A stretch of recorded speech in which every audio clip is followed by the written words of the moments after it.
నమస్కారాలు. మాది మన్యం జిల్లా కురుపాం మండలం జడ్పీ స్కూల్లో క్లస్టర్ టీచర్గా పనిచేస్తున్నాను. నేను ఎక్స్ సర్వీస్మెన్ కోటాలో ఫస్ట్ ర్యాంక్లో నేను సెలెక్ట్ అయ్యాను. నా కుటుంబ నేపథ్యం గురించి కొంచెం ఒక నిమిషం చెప్పాలనుకుంటున్నాను. మా నాన్నగారు చిన్నతనంలోనే చనిపోయారు. మా తల్లిగారి సంరక్షణలో నేను పెరిగాను. చిన్నతనంలోనే మన వైపు నార్మల్గా శ్రీకాకుళం విజయనగరం అంటే ఫస్ట్ గుర్తొచ్చే జాబ్స్ ఏంటంటే డిఫెన్స్.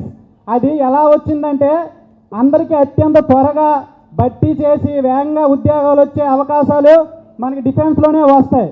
అందుకని మన పక్క శ్రీకాకుళం విజయనగరం మొత్తం సెంట్రల్ గవర్నమెంట్ జాబ్స్ మాత్రం ఎక్కువగా పొందుతారు.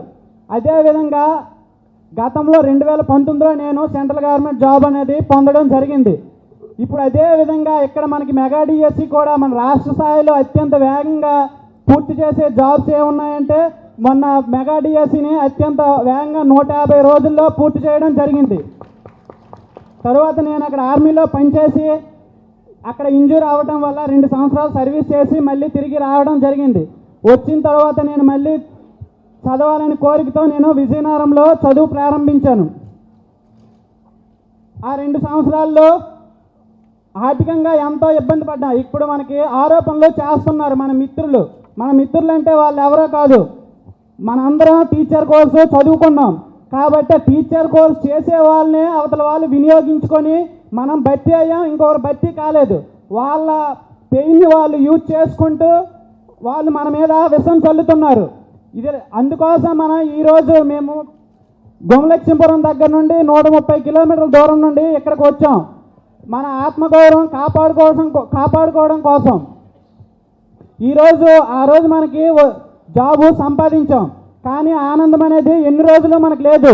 ఈరోజు బయట ఎక్కడ తిరిగినా కూడా అది దగా డిఎస్ అంటని విషపు ప్రచారం చేయటం వల్ల అది నమ్మి చాలామంది ప్రజలు మన మీద నిందలు వేస్తున్నారు. దాన్ని మనం తీవ్రంగా ఖండించాల్సిన అవసరం ఎంతైనా ఉంది. దానికోసం ఈరోజు మనం ఈ కార్యక్రమానికి ఎంతో దూరం నుండి రావడం జరిగింది.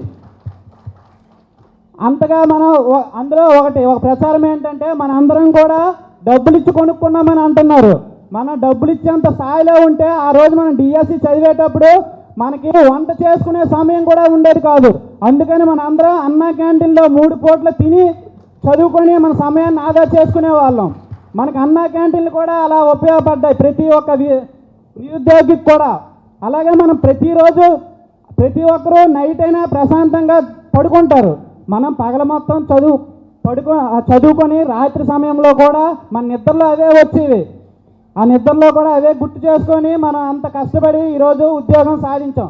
అలాంటి ఉద్యోగం మీద ఇలాంటి విస్తృత ప్రచారాలు చేయడం కోసం మేము తీవ్రంగా ఖండిస్తున్నాం. అలాగే మన అందరికీ ఇలా మీరందరూ మాకు సపోర్ట్గా ఉండి మాకు అండగా నిలుస్తున్నందుకు ఈ పెద్దలకి అందరికీ నా యొక్క ధన్యవాదాలు తెలియజేసుకుంటాను. Thank you.